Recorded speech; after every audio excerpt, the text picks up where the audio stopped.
Good morning friends, আমি পুবালি। আশা করি আপনারা সবাই খুব ভালো আছেন, আমিও খুব ভালো আছি।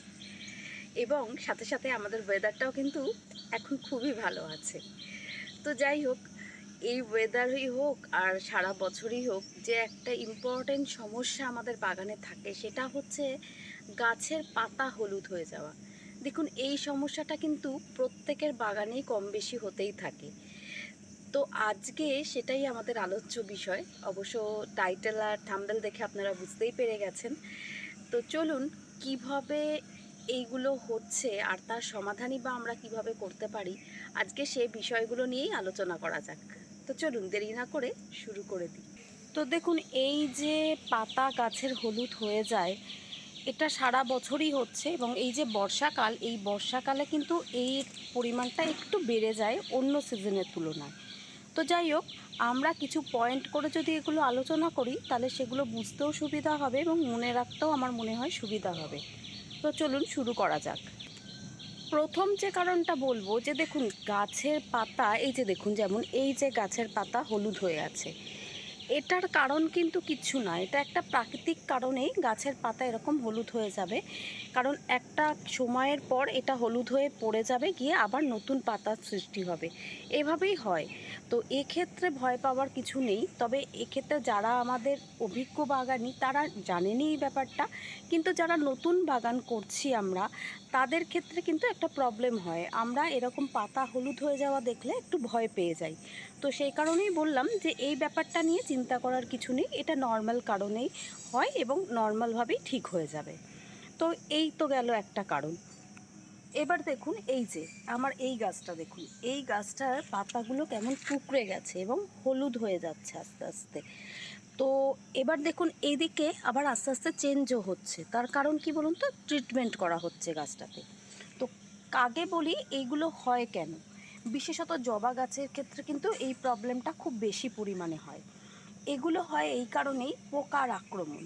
পোকার আক্রমণ যদি গাছে হয় তাহলে এই রকম পাতা কিন্তু কুঁকড়ে যেতে শুরু করে এবং তার সাথে সাথে একদম হলুদ হয়ে যায়।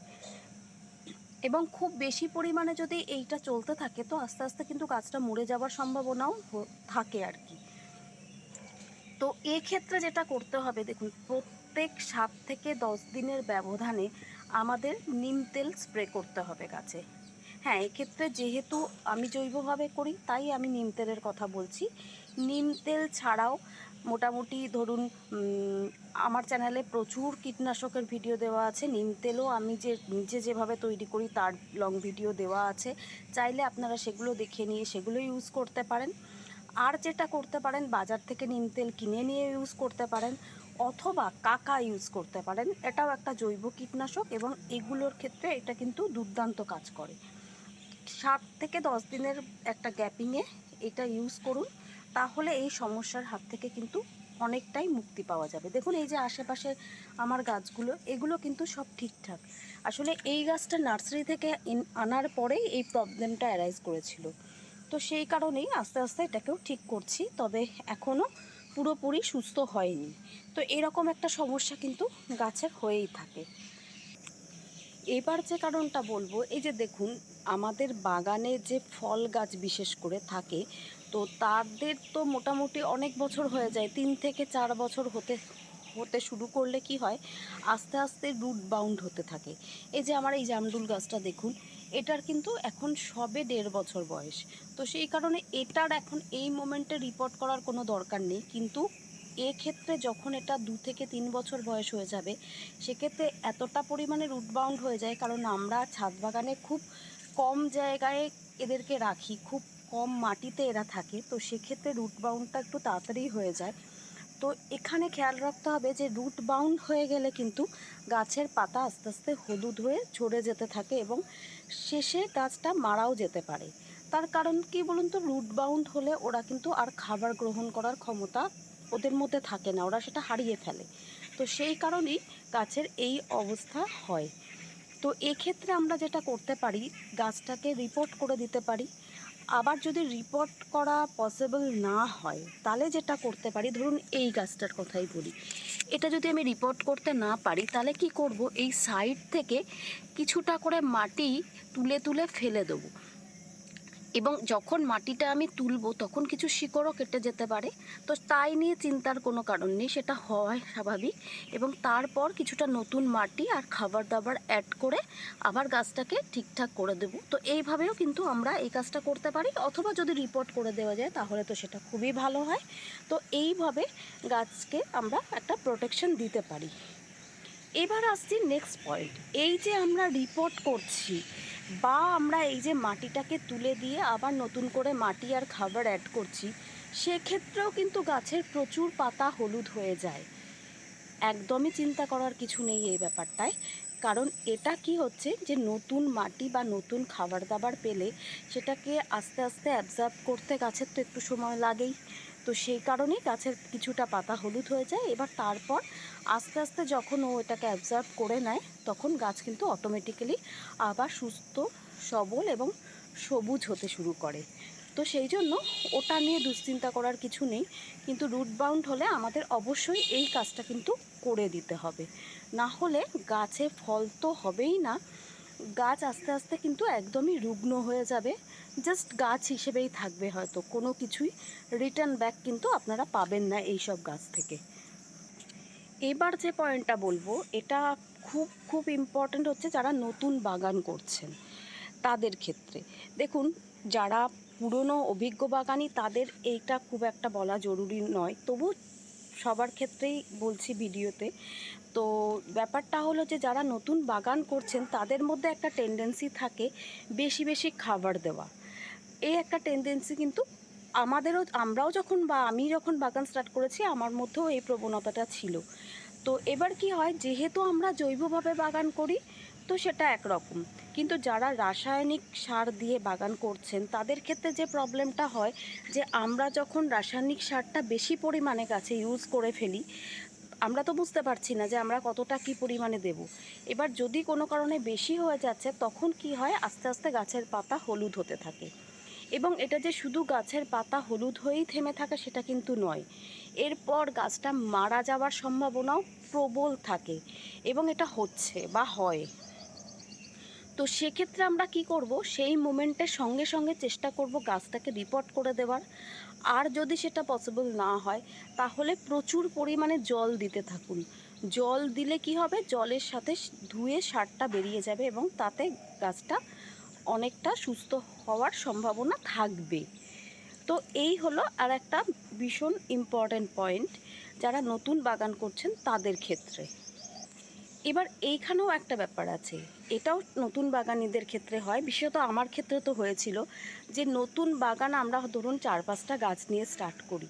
এবার আমাদের মধ্যে একটা প্রবণতা কি থাকে জানেন তো, বারবার করে জল দেবো, বারবার করে খাবার দিয়ে দিই, যাই একটু গিয়ে আবার জল দিয়ে আসি, অনেকক্ষণ জল দেওয়া হয়নি। এই বেশি জলে দেওয়ার কারণেও কিন্তু গাছ মারা যাওয়ার একটা প্রবল সম্ভাবনা থাকে। তো এক্ষেত্রে যেটা করতে হবে, সবসময় খেয়াল রাখতে হবে যে গাছের যে গোড়াটা আছে এটা শুকিয়ে গেছে কিনা। এটা যদি শুকিয়ে যায় তখনই আমরা জল দেব, তার আগে কিন্তু গাছকে এইভাবে জল দেওয়া যাবে না। এইভাবে যদি আমরা বারবার জল দিতে থাকি তাহলেও কিন্তু গাছের পাতা হলুদ হতে শুরু করবে এবং আস্তে আস্তে শিকড়টা পচে গিয়ে গাছ মরে যাবে। তো এই কারণে এই পাতা হলুদ হয়ে যাওয়ার এটাও কিন্তু একটা বড় কারণ। তো এই ছোট ছোট কারণগুলোকে কিন্তু আমাদের নোটিস করতে হবে এবং এগুলোকে এইভাবে আমাদের মোকাবিলাও করতে হবে। এবার যে কথাটা বলবো যে দেখুন, কিছু প্রাকৃতিক কারণেও কিন্তু গাছের পাতা হলুদ হয়ে যায় এবং ঝরে পড়ে। যেটা হচ্ছে ধরুন গরম, প্রচণ্ড গরম, কিন্তু অনেক ধরনের গাছ আছে আমাদের এখানে যারা প্রচণ্ড গরম কিন্তু সহ্য করতে পারে না। তো এখন আমাদের এখানে যা অবস্থা তা তো মোটামুটি 40 থেকে 45 ডিগ্রি তো টেম্পারেচার উঠেই যায়।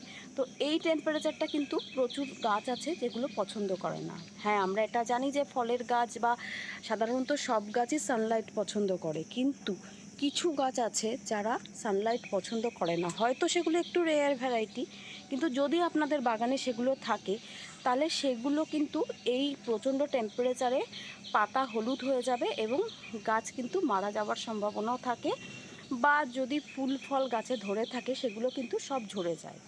তো সেরকমই একটা গাছ হচ্ছে কামরাঙা গাছ। দেখুন, এই কামরাঙা গাছে কিন্তু প্রায় সারা বছরই ফল হয় কিন্তু ব্যাপারটা হচ্ছে 30 থেকে 35 ডিগ্রির বেশি টেম্পারেচার কিন্তু একদমই পছন্দ করে না। তো তাহলে সেক্ষেত্রে কি করবে, এর যে সানলাইট পছন্দ করে না সেটাও না, তো আমাদের দুটোকেই অ্যাডজাস্ট করতে হবে। তো সেক্ষেত্রে আমাদের যেটা করতে হবে সেটা হলো আমাদেরকে একে এমন জায়গায় রাখতে হবে বাগানে যেখানে দুপুরের যে কড়া রোদটা সেটা যাতে ওর গায়ে না লাগে। তাহলে কি হবে, গাছটাও ঠিক থাকবে এবং প্রচুর পরিমাণে ফলও কিন্তু আপনারা এই গাছ থেকে হারভেস্ট করতে পারবেন। আরও কিছু গাছ আছে যারা একদমই টেম্পারেচার পছন্দ করে না বা সানলাইট পছন্দ করে না। সেরকমই কিছু গাছ হলো এই যে গোলমরিচ গাছ। গোলমরিচ গাছ কিন্তু একটু স্যাঁতস্যাঁতে ওয়েদার পছন্দ করে।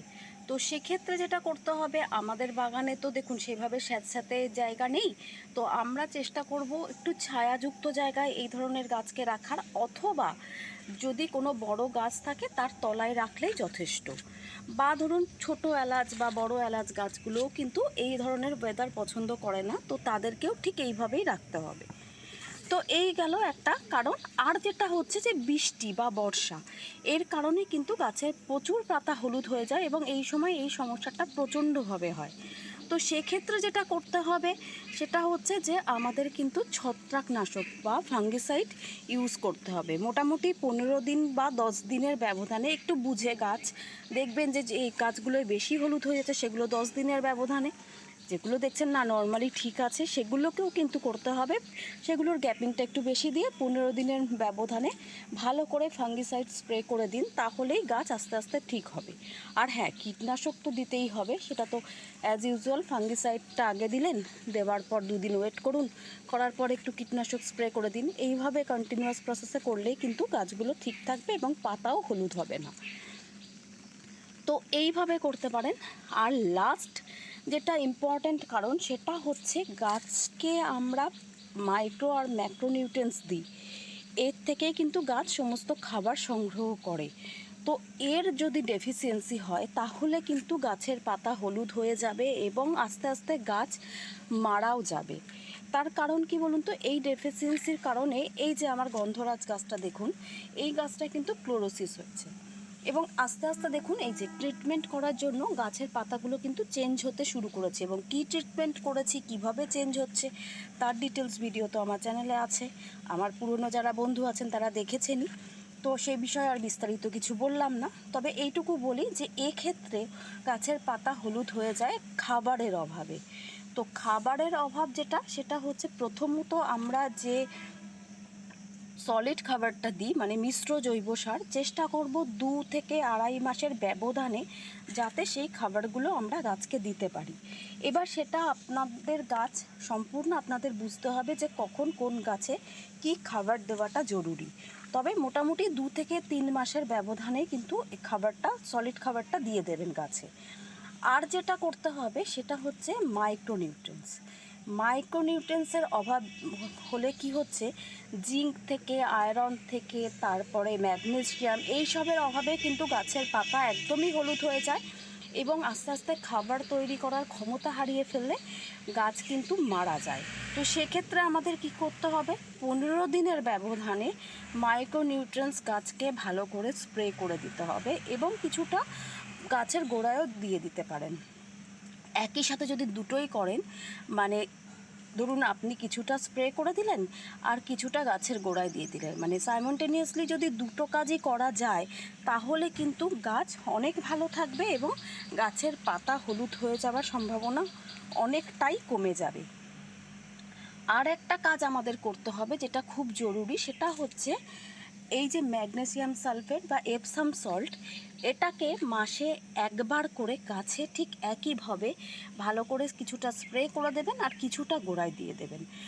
দিলে পরে কি হবে, গাছ পর্যাপ্ত পরিমাণে আয়রন থেকে, জিঙ্ক থেকে, সালফার থেকে, ম্যাগনেসিয়াম থেকে সব কিছু পেয়ে যাচ্ছে এবং গাছের এই ডেফিসিয়েন্সিগুলো না হলে পুরো বাগান কিন্তু আপনাদের সবুজ সতেজ থাকবে আর পাতা হলুদ হয়ে যাওয়ার সম্ভাবনাটাও প্রচুর পরিমাণে কমে যাবে।